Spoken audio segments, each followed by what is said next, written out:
Hey, this is Woody from Bastille, and you're listening to the StageLeft podcast.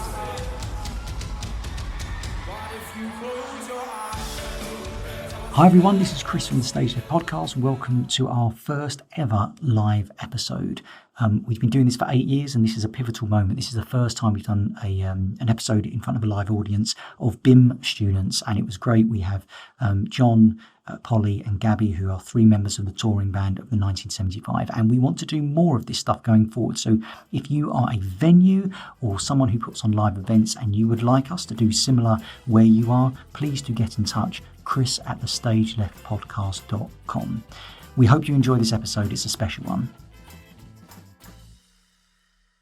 But can we just put our hands together and just welcome the touring band of the 1975, which is John Waugh, Polly Money, and representing the Worthing Massive, it is Gabi King as well. So the way this is going to work is that I'm going to be doing a half an hour interview with these folks, and then we're going to get 30 minutes of live music. So you're going to be hearing songs being performed by the 3 people to my left and the BIMM band, and they're going to be 3 songs you know, particularly if you're a fan of the 1975. And then there's going to be a Q&A afterwards. So this is a live mic that will be passed around, and if you've got a question, just raise your hand and I'll come to you and you'll have the opportunity to ask those questions. The folks are going to be about afterwards as well to have a quick chat. So let's start. How are we doing? Good. Now listen, all 3 of you have studied music at different music colleges and universities. What's 1 or 2 things each that you specifically learned in that time that you put into your practice now, playing arenas with a massive live band? I'll go first. Go for it. It's a good question. I'd say the main thing, the one thing that stands out to me is that I sort of took on, I never really said no to any opportunity that came my way when I was at uni. I just was so focused on building my network, so that anyone that asked me to be in their band, I was just like, yeah, sure, it doesn't matter on the kind of music, I'll just make it work. And I think from that, I sort of developed this ability to sort of wing it, which is basically how I got where I am today. So... and what does that look like? What does winging it look like? Well, I mean, with this gig in particular, I suppose it's a good example. I'm a drummer, mainly. Never really played percussion before. And then last year... through Polly, actually, who I went to uni with, got recommended to join these guys. And the manager was like, do you play percussion? And I was like, yeah, sure.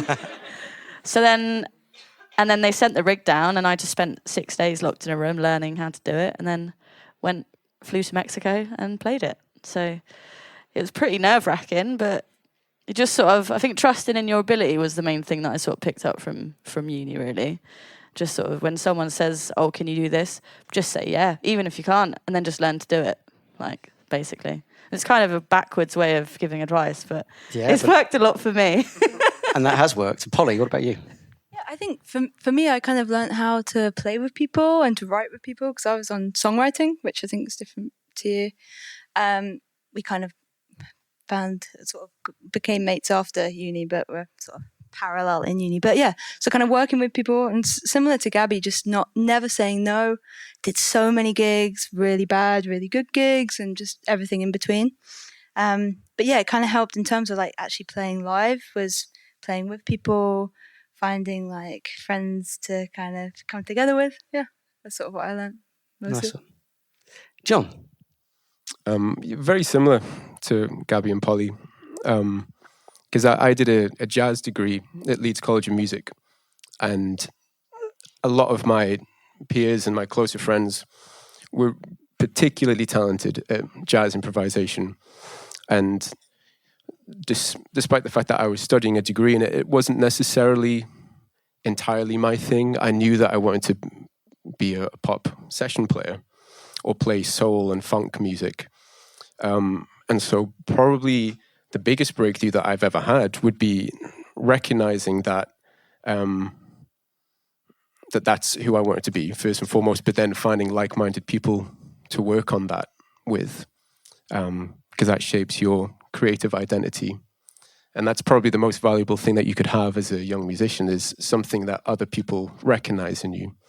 And so I can remember one of my friends saying, "You sound like a saxophone player from the 1970s." And I don't really know what that means, but I kind of knew what he was getting at. He was saying, "You don't sound like a jazz saxophone player. You sound like something else." And that probably gave me more confidence than anything else, really. And then, same as you guys, you find like-minded people, say yes to as many different things as you can. And I mean, again, you just wing it. You throw yourself into things and things play out from there. So within that, where does the fear of failure live? Because if you're saying yes to everything and you're not saying no to anything, where is that fear of failure? Because some people will just go, "I'm not going to do that because I'm out of my depth." What happens to that? It's still, I mean, for me, it's very present. I mean, every It's day, to be everywhere. honest with you. What about you guys? Oh yeah, for Yeah, sure. 100%. But you just kind of carry on. You just crack Yeah. on. Use it as a tool to like your advantage, and almost be like, well, you know, even if maybe I'm a bit out of my depth, it's a good opportunity to like grow, you know, I suppose, and broaden my horizons.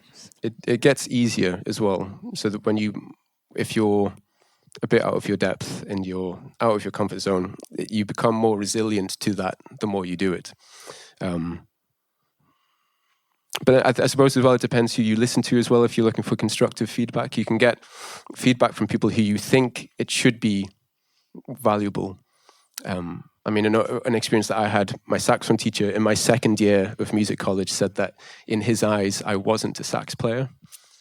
And I was almost in tears when I was walking back home after the lesson. And so naturally you kind of think, "Oh, that's awful. How on earth do you bounce back?" But then it's either I focus on that or I, again, focus on my own little niche. And that's the thing that gives me a bit more confidence and power and more resilience. And then that just becomes compounded the more that you work. And so there's no easy way about it. You have to push yourself through quite challenging scenarios.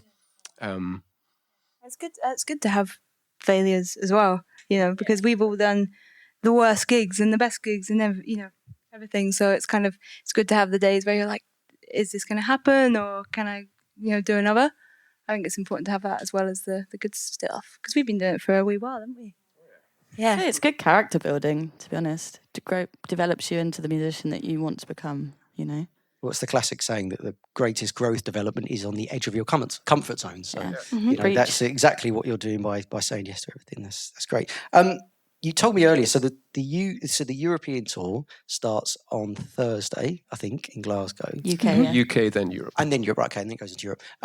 You've got 2 days of rehearsals. What's your individual view on feeling over-rehearsed versus under-rehearsed?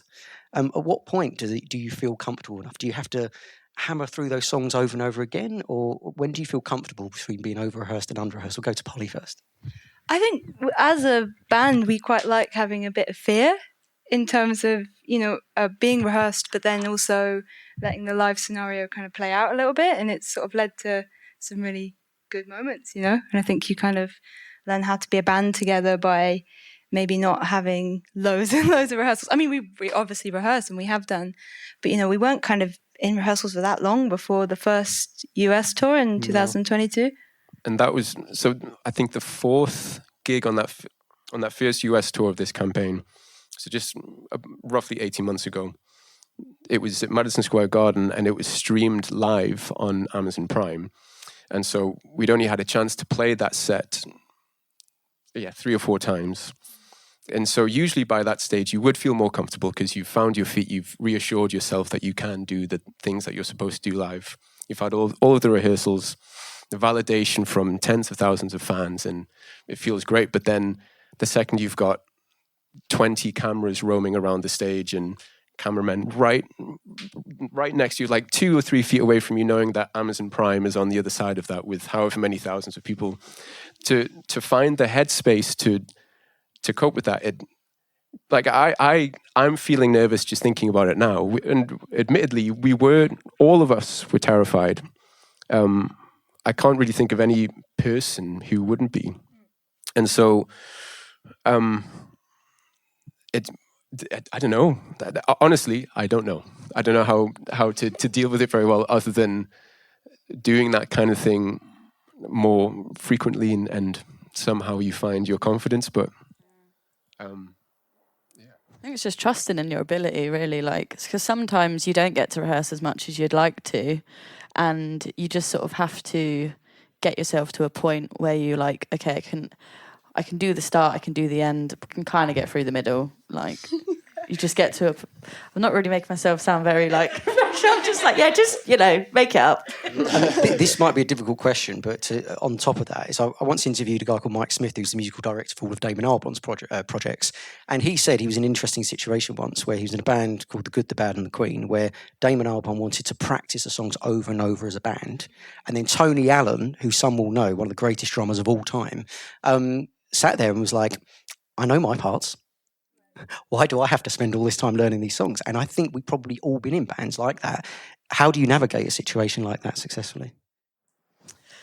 I think from a session musician perspective, it's a lot different to when you're actually in the band, because I don't know how you guys would feel like this, but I don't dictate what we rehearse and when we rehearse it. It's like they tell me what they want to play. So it is kind of my job to make sure I go into rehearsal, knowing the songs, or at least knowing what I've been sent well enough to feel confident in playing it. Sure. And then I just sort of follow what the artist wants to do. I don't think... So yeah, I would agree with Tony, but at the same time, if the artist wants to play it, then you have to just sit and play it, even if you're bored, That's just sort of swallow your ego at that point and just do it. Absolutely. For sure. This is a delicate question because I think this is so personal to individuals, but we all go, as an artist, we all go through this journey of external versus internal validation. So that is when we are producing a piece of art, who are we looking to validate it? Who are we doing that piece of art for?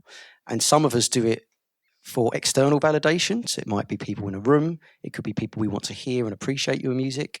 And some do it for internal validation, which is, I don't care what other people think of my music. It's just for me. And I think every artist is on that journey and walking that tightrope at different times. How do you navigate that tightrope? And I'll go to John first. I'd love to say that I don't look for external validation, because that's the cooler, more confident answer. But I think, probably it's just the musicians that I'm playing with that are close to me and people that I perform with on a regular basis. I think not in a way where I need it desperately in any way. It's more just I like knowing that I'm doing a good job. And I don't necessarily need to hear it. I don't need someone to say, well done, but to... You know what I mean? Like, so for example, we have another amazing session musician who plays with us, Jamie Squire, who he's working elsewhere, so he couldn't make it today. He's so good at what he does, and he's such a solid, very collected guy, generally speaking. And so I really value his opinion. And so within the context of the 1975 show, I like to know that, because I know that he's really listening as well. He's very present when we're playing, and so I like to know that I'm doing a good job for not only him, obviously, but just as an example of the kind of standard I like to live up to. I just like to impress or play well in front of my peers. It's that simple. And then if other people are really into it, then that's great. We're lucky that the 1975 have the most insane dedicated fans ever, and the feedback that you get from that kind of show in these amazing venues, it's so exciting, and it's such a palpable feeling. And so there is a lot of external validation, but I think in short, to get back to your question, I try to just keep it within my own head and play well for myself. And I think if I've done that right, then I think I've got a good enough basis of judgment to do a good job. Thank you, John. Polly, your thoughts, and you're obviously a solo artist as well, so that kind of comes into it as well. I mean, when Jamie says you've done something good, it's like makes my day. Oh my gosh, because he's so amazing. Same with everyone in the band, because obviously the boys have been together for so long. So often you just kind of, you're dropping in and you're playing your parts, and if it's really good, they'll say. But often it's just you just play. So if anyone says anything, it's kind of like, that's cool, because it's kind of noticeable. But for me, I know if I've done a good show or not. So I kind of always want to play for myself at a certain standard. How do you know?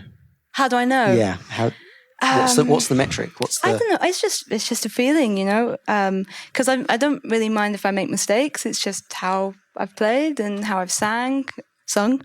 And yeah, it's just a kind of feeling, especially coming back from the crowd as well. You know if it's a good show or not. I think we all do. So yeah, but it's lovely having external validation. Especially from the crowd or your peers. It's like, that means a huge amount, because I think within yourself whether you've done well, and then if you get a little pat on the back, it's nice. Cool. Yeah. Yeah, I'd agree with both of these guys actually, and also Jamie is the goat. It's like if you get a little eye from Jamie. Yeah, he's amazing, and there is definitely like when I'm playing, like Jamie's right in my eye line, and if I look over and he's like, looking at me like grooving, I'm like, okay, it's good. Yeah. I forgot the question. External versus internal validation. Yeah, same as Waugh actually. I wish that I didn't seek external validation, but it's just something that I just can't seem to let go of it. I don't know why. Obviously, it just makes you feel good, doesn't it? When someone comes up to you and it's like, that was really good. But I like to make sure that like the bottom line is that it's for myself, and that I feel like I did a good job, and that I sort of got across like the vibe that I wanted to get across, which obviously doesn't always happen, but when it does, like Polly said, it is great, and it is just a vibe, it's a feeling, and whether it's how good the crowd was, or I don't know, like, or how we've all played together, because Yeah. that's the thing, we play so many gigs, especially in the last year, and it's hard to kind of be on for every show, even though you feel you want to be and you have to be. So it's obvious when it's a really good one. There's something to be said as well about the gigs that do go a little bit wrong, or if things are slightly rusty, and it's not to an extent where it's like a car crash of a gig, but it lightens you up a little bit. You feel a bit more relaxed, and if ideally, obviously you don't want to play bad, but if something happens and it makes people laugh on stage, just a little silly hiccup or a little daft mistake, especially when you're, I don't know, a year or 18 months into a campaign where you've played a very similar set most nights, it's good to have something that brings just an air of relief. And then you just know that you don't have to be so tightly wound, and you don't have to play things perfectly every single night, because there's a fair chance that you won't if you're touring for 2 years. It's like, it's all right to make mistakes. You're human. I've made some horrendous blaring, a saxophone as well. When it's played badly, it's unforgiving. So I certainly know what it feels like. And but if you're with the right people, you can just see the funny side, and it's fine. I was sat next to John on his sofa when your solo on Later with Jules Holland on Happiness was on there, and it was a big moment, and the tension was palpable, and the relief afterwards, because you absolutely nailed it. Yeah, it is a tense thing, I guess, in watching yourself back. AI. What hopes and fears do you have about AI in the music industry? And on top of that, do you think there's anything in your specific disciplines that you could look to AI to enable what you do in any way? Gabi? I'll go first. Do you know what? I've never really thought about it. I guess you could kind of argue that drum machines have been around for much longer than AI, so it's like, if they were going to replace me, they would have. And sometimes in some areas they have, but I think with drumming specifically and music in general, there's a certain type of feel that a robot will never be able to replicate, because it's not something that's learned. It's just like, it just is what it is. Do you know what I mean? So I think it's a really interesting part of music. There's got a lot of benefits with like that app Moises, where you can just like separate songs into like 4-part stems and stuff. I think that's like a nice way of using it. But in terms of trying to like create music, it's just really like unorganic and just a bit like, it's just a bit of an experiment, which isn't always a bad thing, but it's like, it's never going to feel as good. Do you know what I mean? So that's what I think. Yeah, it's a bit scary, isn't it? A little bit, because it, you know, it could, like you said, Gabs, it, you know, could replace certain things and probably already has. But if you can use stuff to your advantage, amazing. Our photographer uses it a lot for like mood boards, just because, you know, you type in a few keywords and comes up with some pictures, and it's like, you know, I know a lot of people who do that, so that's great, you know. So I think it's just using it wisely.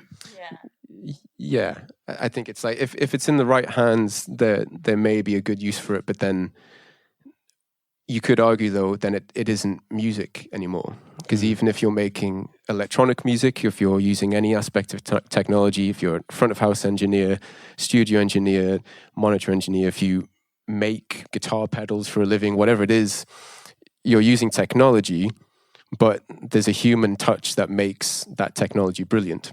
And then you still use that equipment to make really beautiful music, and that's why it's moving. And so you could get an AI thing that replicates a Bruce Springsteen song, and it's identical in every single way. And you could say even the human imperfections are there because it's recognized what that is and what that means.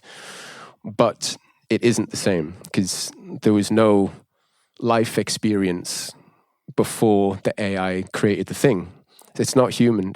And so I think when you remove the human aspect of music, it's no longer music. And so by all means, if it's like that was a good example, if you wanted to isolate the stems of something from one file, from a master of a recording, things like that might be useful, but I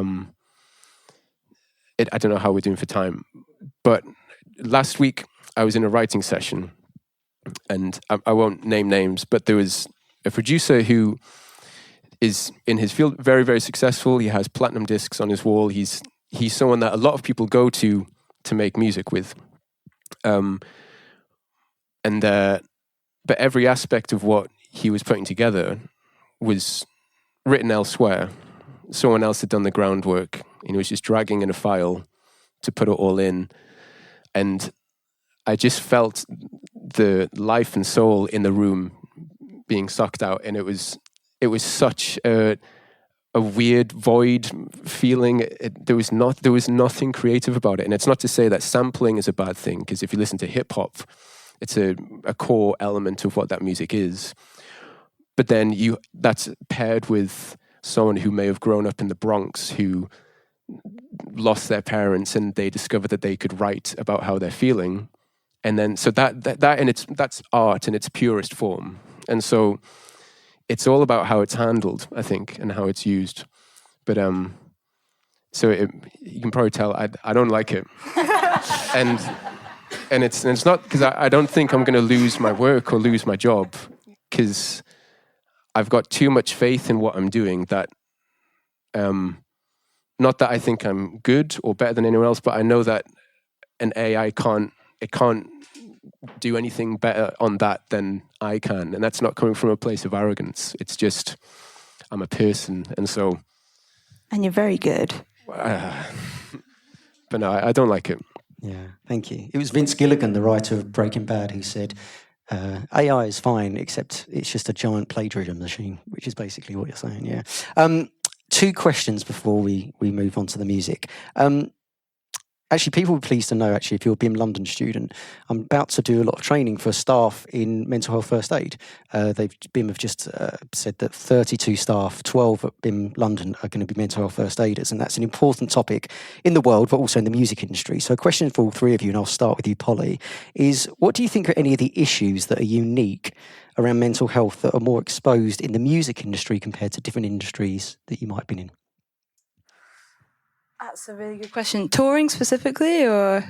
Could be, yeah. Yeah, I think it can get really tiring because we're not on the front line, and you're not like a doctor or a nurse or anything, but like it sort of grinds you down quite a lot, and you're living almost like a parallel life to all of your friends and family at home, and that can be pretty tricky. And it's very, very lovely a lot of the time. But when you shut your hotel room across the other side of the world and you haven't talked to your mum for however long, it can be quite kind of lonely and sad. So we sort of like have a really good network, and we always like go out for coffees and explore where we are. But like, I think it's sort of finding the people around you and things to do that sort of keep you busy, keep you motivated, and sort of like distract you from the fact that it is like, it's a big thing being away a lot, you know? Yeah, it can be hard. Thank you. Gabs? Yeah, I would definitely agree. I think there's a lot of there's so many different things that could be affected from touring in particular. I think it can be quite isolating, just going off what Polly said, like, you know, when you get back to your hotel room and you're on your own and maybe your family's asleep on the other side of the world and you're like, oh, okay, well, what do I do now? You know? But I think also like the pressure can take an effect as well. I think you just have to really learn how to handle it. And How do you handle it? oh God, I don't know. Just do. I think you just build up like a rapport and just like, I don't know, you just do, really. I think I sort of try to channel it and use it for good, you know, and sort of take that energy and think, well, it's good that I feel something about this performance because it means that I care about it. And just, again, literally just comes back to like trusting in your ability, being like, okay, I feel nervous, that's fine, you know. But I think like the job that we do is kind of so, like when you're traveling around and stuff, you've got no home comforts or anything like that. So you sort of have to create them, really. And we have a bit of a family unit on this tour. And I've done tours though where it hasn't felt like that, and I have felt really shit, you know. And you just sort of have to get on with it. And then you come home and have a breakdown maybe. But you just sort of deal with it, really. I mean, it's not easy. Touring isn't easy at all. I mean, it's definitely over the years taken its toll on me, and I've sort of learnt how to adapt to it, you know. It's not for everyone, for sure. But it can have, it has a lot of effects. So you just need, I think the main thing from it is to the people that you're working with, to have a really good, strong relationship with them is like the number one thing, really. That's where I'm at. Because maybe it's ironic. I think before I say anything, it's we really, really love what we get to do. We're so unbelievably fortunate. But I think we're just touching upon, you know, we're just answering the question. But I think I almost found it. It's almost as if it gets a little bit harder because when you get a little bit older, you inherit new responsibilities at home, and typically you build more of a home life as you grow a little bit older. And so that when you do go away on tour, you're leaving more behind. And so the 1975 tour is, in the scheme of things, it's a very, very comfortable tour. We're very well looked after. But it's almost as if when you're younger and you're so hungry to get after it and to just jump in a splitter van and drive 11 hours to do a gig that you're not being paid for. If anything, you're paying to do it. You have no idea if there are going to be people there to watch, but you just go and do it, and it's fine. I almost found that to some degree easier because I was just so enthused to have the opportunity. I think it's like anything though. You find healthy habits. We try and get together and meet in the morning and go to the gym, and we try and eat well. You try and sleep the best you can. And I know this sounds like really obvious, like I'm not your mum, but you know what I mean? It's you don't need to be told these things, but it's you just try your best to look after yourself and have good relationships with the people that you're traveling with. And we're so fortunate we've got amazing people in our tour party that it's like a pack mentality. We're all in it together, and there's always a time and a place to talk openly about how you're feeling if you feel as if you have to. Just to add as well is that there is actually a book that came out last year called Touring and Mental Health. I don't know if you guys have it. I can't remember who it's by. It's honestly like this thick. But I bought it for my birthday, and it's if any of you guys are touring or thinking about getting into touring but maybe worried about the impact it might have on you mentally, there's so many tools within that book that just help you to sort of figure out your way. I think everyone's got their own system when they go on tour, and it's, you know, we've all been touring for a while, so you just sort of learn it as you go. But yeah, I can't remember who wrote it now, but it's just called Touring and Mental Health, and it's a really sort of informative book and just sort of lays out all of the different aspects that you might have to deal with, really. So it's a great recommendation. Thank you. Okay, I think we should have some live music. We are going to get the BIMM band up here in a moment. There's a lot of excitement in the room already. I wonder, John, are you happy just to talk us through what's happening next and what songs are going to be playing? Of course, yeah. I mean, we're lucky that the guys that are jumping up, they're all very good. And so we haven't really had to say or do anything or give really any guidance at all. I mean, do you guys want to jump up and just get set up now, or we can get moving? Let's do it. Let's rock. Taking on my life a second time. I don't have the capacity for fucking you meant to be helping me. When I set it up together with all the money I lied, so give it a while to recognize that I'm not giving up again.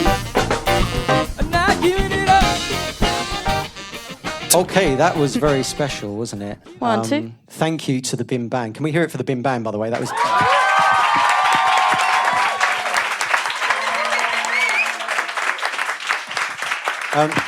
let's start with that final song about you. About 18 months ago is actually the show that John mentioned. I was lucky to be at Madison Square Garden seeing that. And we're with the friends and family of the band. And what happens at these shows is the friends and family actually talk quite a lot through the show. Can you believe that? Because they're like, oh, wow, have you seen Statue of Liberty today? And stuff like that. Jamie Oborn was there. And everyone's talking. I couldn't believe it. And there's Beysal Mania in the rest of the arena. And then they played About You, which was a new song at the time. And I noticed from about halfway through to the end, everyone stopped talking and everyone was just paying attention. And when the song finished, all that crowd of people just started clapping. And I was like, wow, I've just seen a modern classic being played in front of my eyes. So I need to ask you each, what are your fondest memories of first hearing that song or learning that song or playing that song? Why is that song so special? And let's go to you, John, first. I suppose that song, with it being off the most recent album, it's a very defining song for this whole campaign, I suppose. And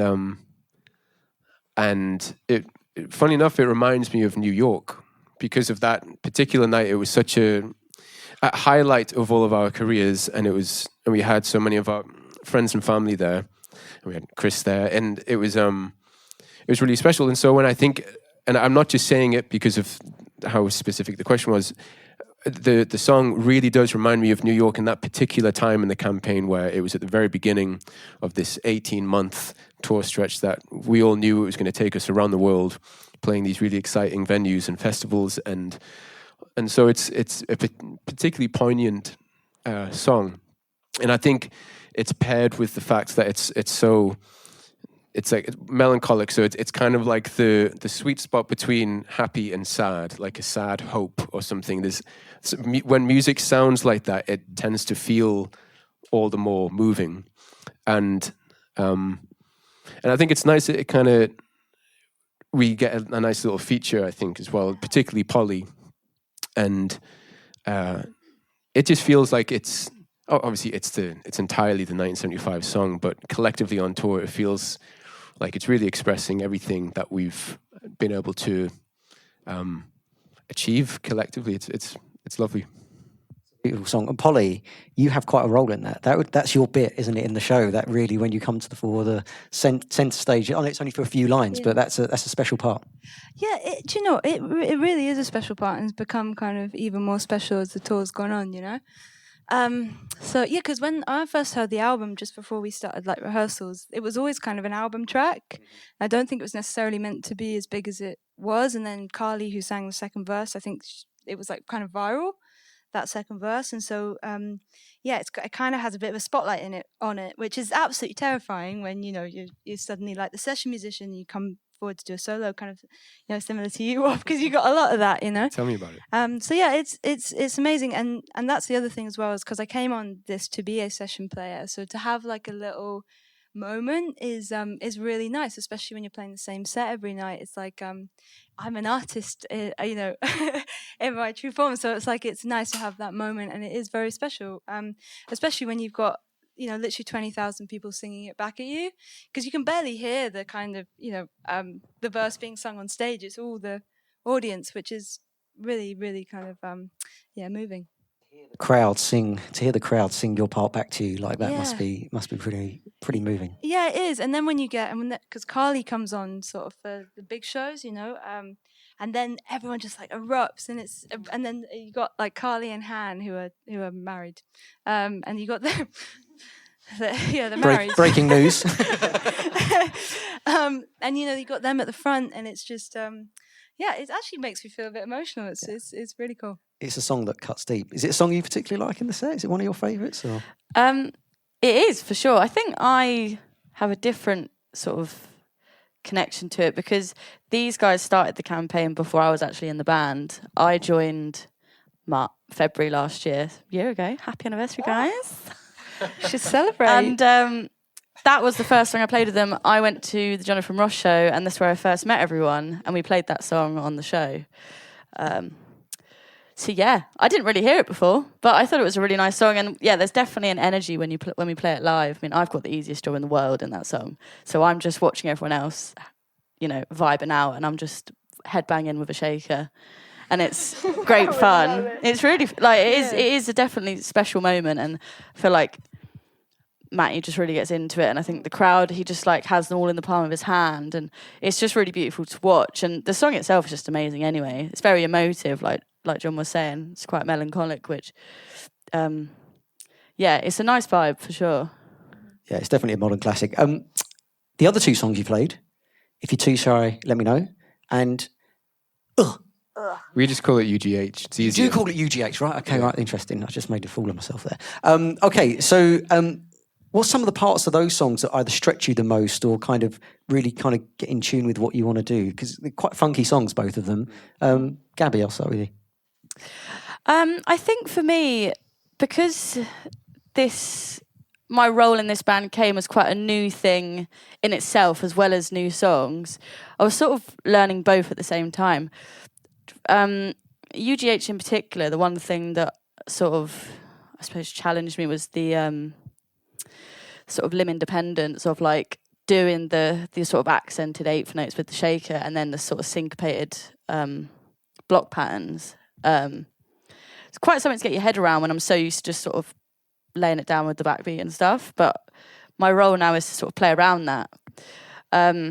So I'd say that song definitely stands out for me as one that I found quite challenging, but have really enjoyed sort of coming to life with, Yourself with it, which is great. Yeah, well, that's it, yeah. The grow thing that we talked about earlier.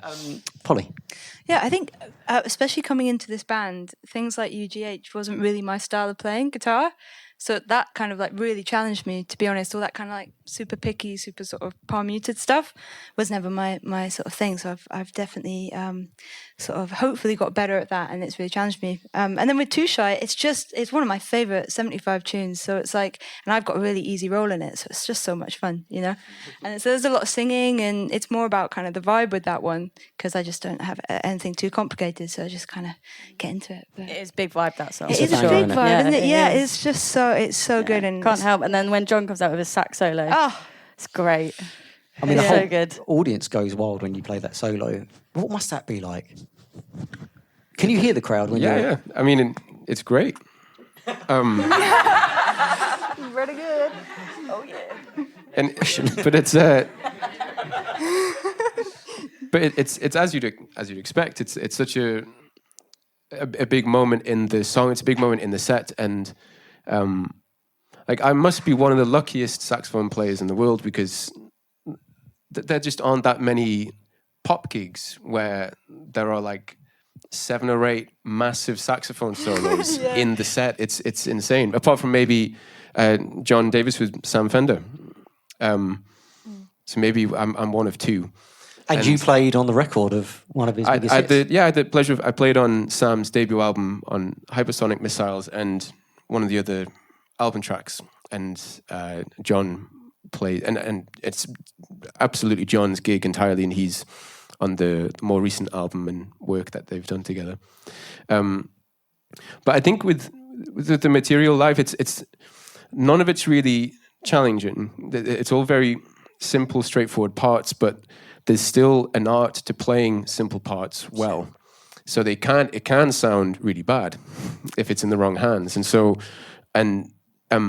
it's about playing very simple ideas with conviction and, having the appropriate technique, good sound and tone, time and feel. And really, time and feel is probably paired with tone is maybe the two main fundamentals that I think you need to have a good handle on for being a session player, or really just playing music, because it's in pop, it's just the sound of something and the tonal quality of something is paramount, really.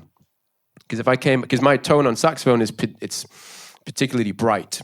I sound like a pop sax player, whereas if I had a darker tone, it would be more like a 1940s jazz saxophonist, where it's more oaky and wooden and it sounds beautiful.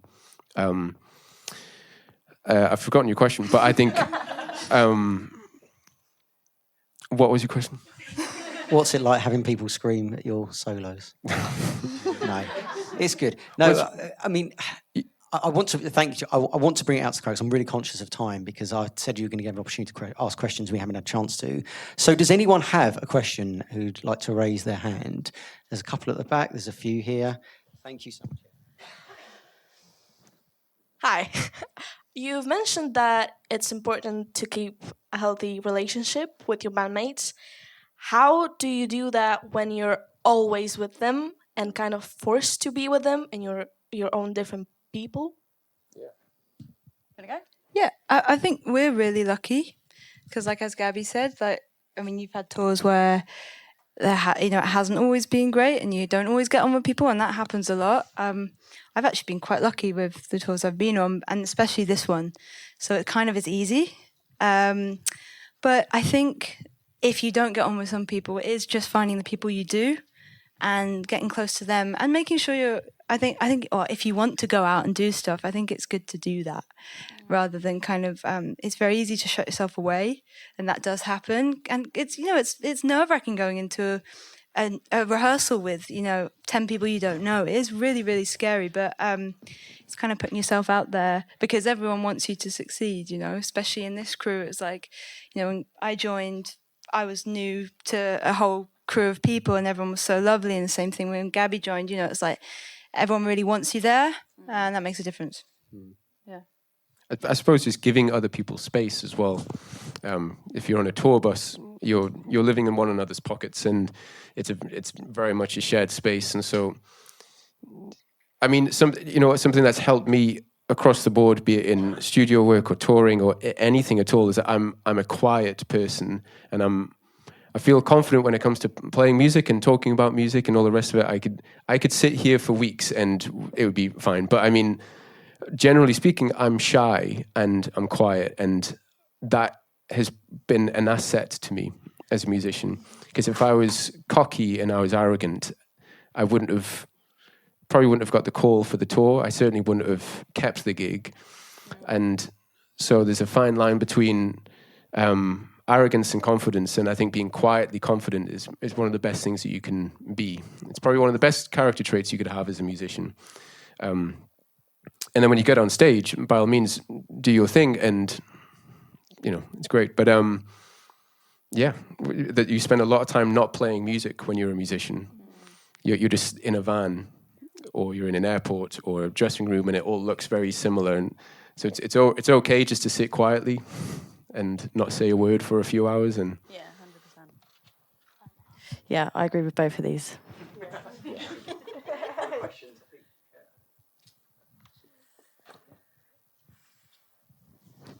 Obviously, the 1985 are like one of the biggest bands in the world.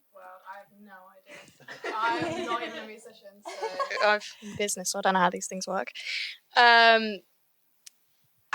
do you navigate knowing how like massive they are, especially for you, John, you've been with them for the last 10 years, and you've been with them through the development of their fame.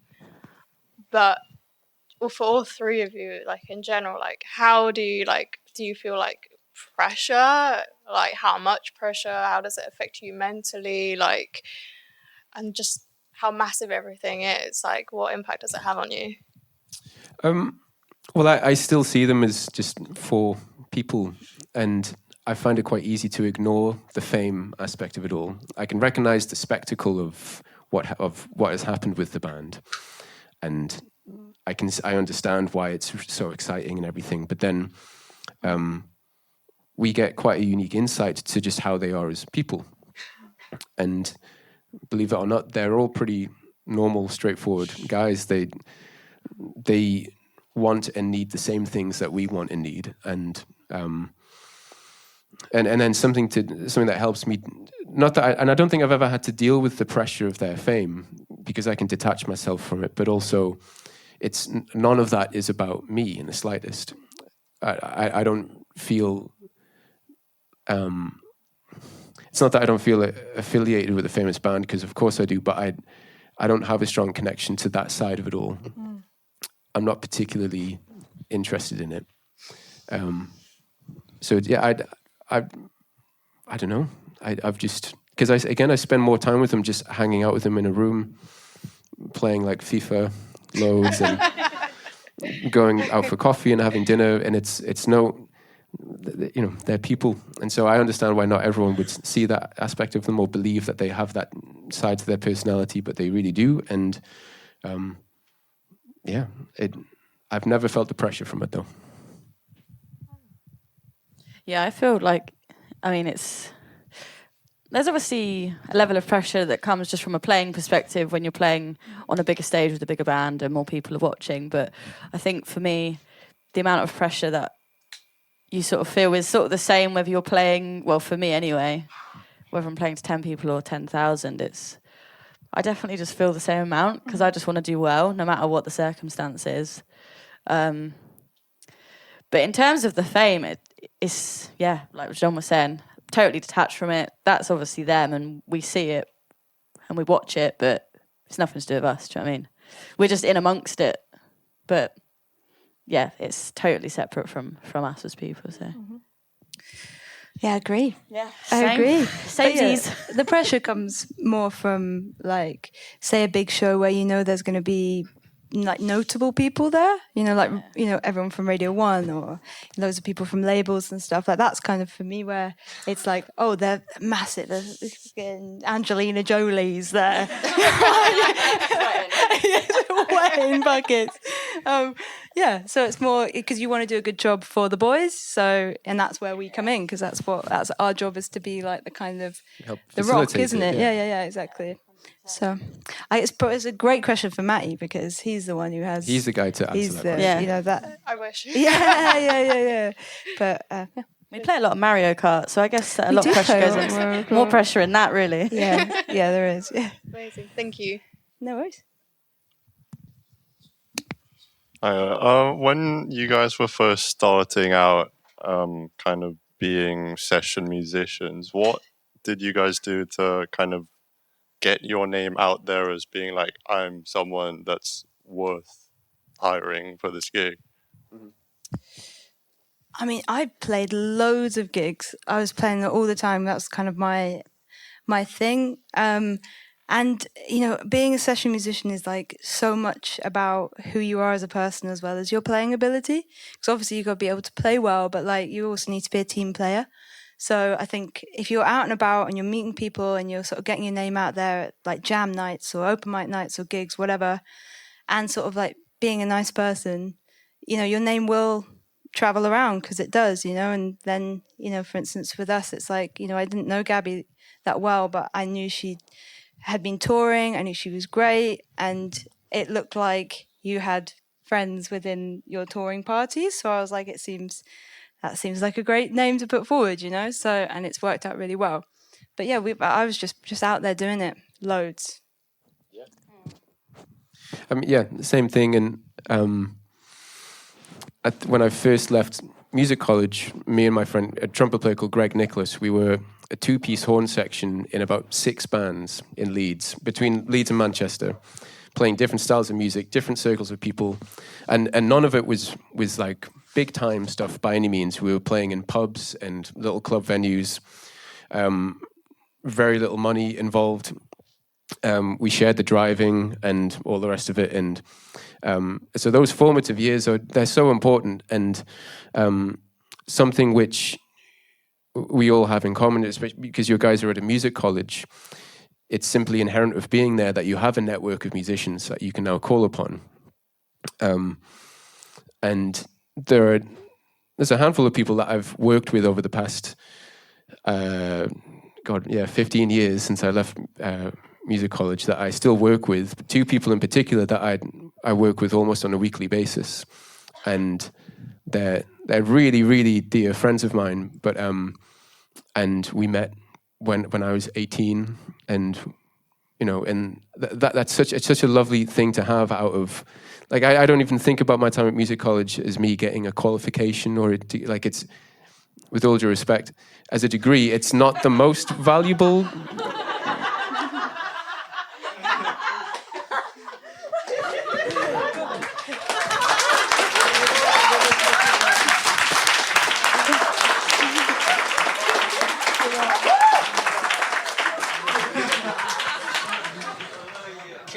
Yeah. Thank you. And but let me reiterate, and let me it's the most valuable thing is that you have all of your network of musicians. That's the most valuable thing you'll get out of music college. And so and so for the first few years of your development as a professional musician, you just have to throw yourself into it. And like Polly was saying,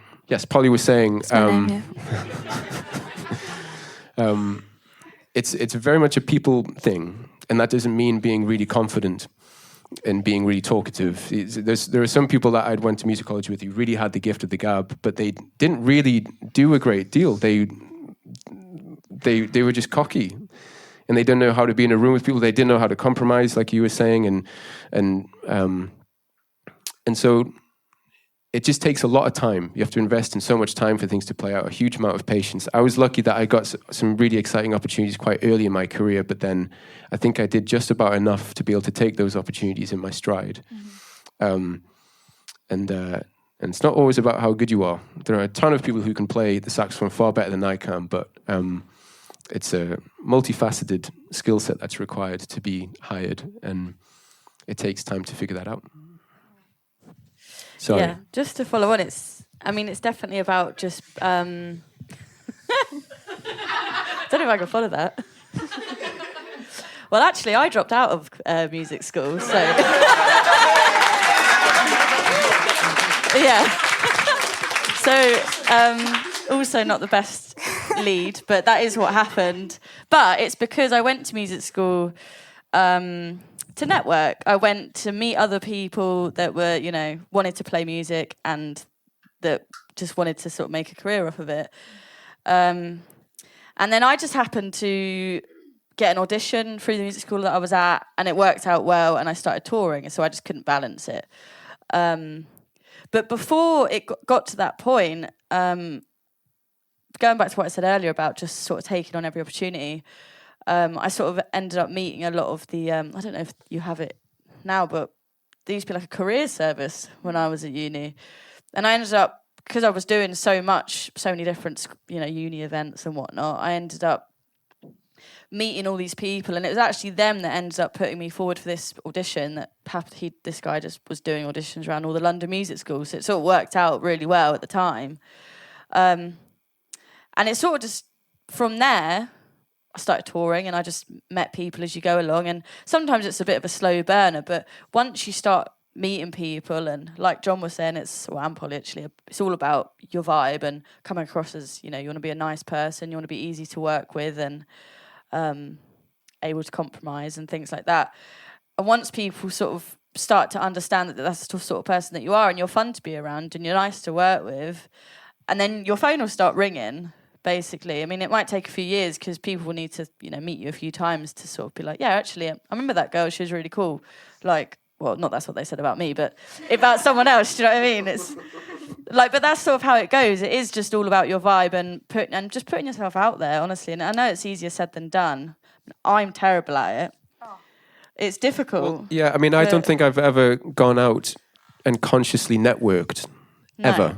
It doesn't really work like that. And I think even on the occasions where I went to jam nights, I just felt a bit uncomfortable, and I felt like I was being outplayed. And so Gabi made a good point there of how it is a slow burn and it takes a long time. And you might even get an amazing opportunity when you're 21 or 22 years old and you think that that's it, you've made it. And you no longer have to lift a finger, you can just do that thing forever. And I probably felt that a little bit when I first started touring with the 1975, and I did a year of touring with them, basically the tail end of their first album campaign, just as they were on the rise. And it was the most exciting thing that I could have imagined. But then I had about at that time, about 9 months before the second album campaign started. And so I was just at home, and I thought I could just let the phone ring and sit and wait, and then no one called. I had a couple of little things that came through, but I was probably a little bit cocky, and I learned from that. And so now I don't allow myself to be complacent. We've got a couple more months of this tour campaign, but I'm calling other people to let them know that I'm going to be around. Same. Because, yeah. I need to do that. But yeah, so there's going to be a lot of, there are ups and downs, and then it depends on your career path and what you're going for, I suppose. Depends what you want to do. Thank you. Hi. First of all, thank you for taking the time to come here. This question is more for you, Polly, but if you guys want to answer, feel free. You mentioned being an artist in addition to being a session musician. How do you find balancing both and, peace of mind and your artistic craft, but also dedicating yourself on global tours like that? How does it work? Yeah. It's really hard to do both at full capacity, but when I got this gig, it was so, for me, such a kind of break in my career that I was like, I want to throw myself fully into that. And then I found ways of writing whilst I was on the road. So I always keep a little setup with me. I always have a guitar in my room and an interface and a mic, and I have a couple of mates back home, and we just sort of like send stuff back and forth now, and that's sort of how I learned how to write on the road, because it was hard, but I tried not to be too like, I have to make my own project work in this time as well as doing the 75, because I think if I'd done that, I'd have missed out on loads of the opportunities like outside of the music, like getting to know everybody and making the mates and going and sort of literally seeing the world as you travel it, that was really important to me within this. So I think what I've tried to do is, when I have moments of inspiration and when I think it's kind of good to have a little bit of discipline, I just try and write in my room lots. And then when I have the time off, I dedicate that to my own stuff. So it sort of feels like when this finishes, I have enough momentum and enough material to roll out my stuff then. But I tried not to be too too hard on myself about sticking to my stuff completely, because it's always going to be there, and that's what I've always done. But this was just fun to throw myself into 75, and we've had some good times, haven't we, guys? Oh yeah. So yeah, I hope that answers your question. Yeah, thanks. Hi. I just had a question in terms of, you're session musicians. You spend probably more time than anybody else kind of honing that craft and refining your abilities. And I was wondering if you had any advice for kind of young musicians to implement, whether it be in terms of discipline or just in terms of practice, to attain the level of like musicians like yourselves. Gigs, play lots of gigs and play with lots of people. That's really how I honed in on my craft. I think you can sit in a bedroom and play for hours on end and get amazing at, every rudiment in the world. But if you can't play with a band, then it's sort of all redundant. Do you know what I mean? I feel like that's the most important thing. So yeah, for me, just getting out there and just playing function bands or jamming with your mates. Yeah, anything that's in the capacity of playing with other people. Really, that for me, that was the best way that I got better. Yeah, sure. I certainly agree. I think something specific, though, that I do practice when I'm at home is solo transcriptions. So learning a solo, doesn't have to be a solo, learning music by ear, playing it from memory, and then isolating the parts of it that you really like and studying it on a fundamental basis. And so I do this a lot with jazz music. And I know a lot about, and a lot that I've talked about today with regards to my own playing is that I'm like a pop guy, and I would still stand by that, but I like to know that I can play other things just on the off chance, not only on the off chance that someone might call me for it, but also just for my own benefit of studying music further. And I find that, I think, obviously, with me being a saxophone player, the instrument's lineage is so rooted in jazz.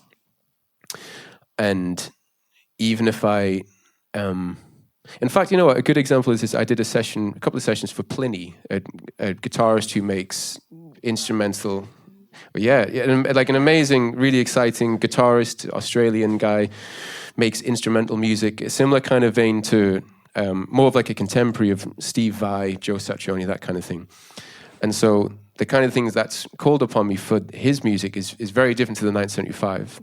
And with that in mind, I'm so pleased that I put the groundwork in other areas of music so that I've got the tools just under my hands, ready to go, and the taste and the ideas in my mind are ready to be able to walk into that kind of music and not be in a flap and just be able to do the job well. And so I can't stress that enough, at least for me, in the kind of role that I have in bands and the music I love, solo transcriptions and studying them on a fundamental level, like tone, time and feel, technique, melody and its relation to harmony, how all of that relates to different eras of repertoire. Because, I mean, even with the 975, I still want to know what the pop music sounded like 40 or 50 years ago that led to what's happening now. Because, you know, Matty loves old soul music, Otis Redding, Curtis Mayfield, all the rest of it. The band love Fleetwood Mac. Name a band from the past 30 or 40 years, the chances are that they've checked them out. And so, yeah, probably active listening to music is important. Mm-hmm. Thanks, guys. Hi. First of all, thank you so much for coming to London. And I have a question for John. I remember watching a lot of 1975 crew interviews, and one of which included your interview, and that actually led me to discovering your personal EP project, Dive and Flight. And that got me questioning, how does your creative perspective differ in the writing of Dive and Flight from working together with 1975? And I believe you also worked with Holly Humberston. Yeah, remotely. I've only met Holly once, but I've played on a couple of her tunes, yeah.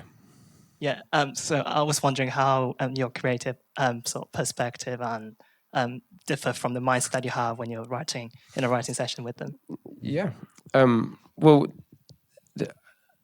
I suppose any time that I write my own music, I've got the freedom to do whatever I like, and I can impart from different influences. Obviously, a lot of saxophone players and a lot of jazz music and instrumental music that I'm inspired by. Whereas I think anytime you do a session, you're there to fulfill the vision of the artist you're working for. You're there to serve the music written by the artist, and so it's a case of just understanding the sentiment of what's being conveyed lyrically. If you're playing on a song and there's lyrics, and having the right kind of taste to understand the decisions that are behind the production, and again, a lot of that comes back to having that idea of where the bands have been influenced. By who the bands have been influenced by. It's a hard conversation to answer, because it kind of requires a long form conversation. It's quite a nuanced thing, but I think in short, it's about understanding someone else's vision. Whereas, if I'm doing my own thing, I don't really think about it too much. I let the ideas come, and then a lot of that still comes with some collaboration as well with the session musician. I wouldn't call them session musicians. The friends that I have that come and play on my music with me. It's very collaborative, and that tends to bring out the best in my ideas. I think I can sit at home and work on something, but then the second I, give a chord progression to a friend of mine who plays guitar or piano, they'll be able to interpret it in their own way. They'll have their own beautiful voicings of all of these amazing chords, and both aspects involve collaboration. You're just, I guess you draw an influence from just slightly different places. Does that answer your question? It was really helpful. Thank you so much. Thank you. I'm just wondering, in this day and age where social media is so imperative to having a successful career as a musician, do you think if you want to be a session musician, it's also very important that you kind of build your social media presence now that, TikTok, for example, is such a big part of it? Yes, in short. I think for me, Instagram is very much a CV. I wouldn't say TikTok really is in the boat in terms of people, if someone wants to go check you out, they're not going to go check out your TikTok. Instagram's more the main one. It's definitely important to sort of, if you want to be a session player, to have a profile that makes you come across as you want to be perceived, I think obviously naturally you want to have videos of you playing on there. You want so people know what to expect and so that people can know what you do.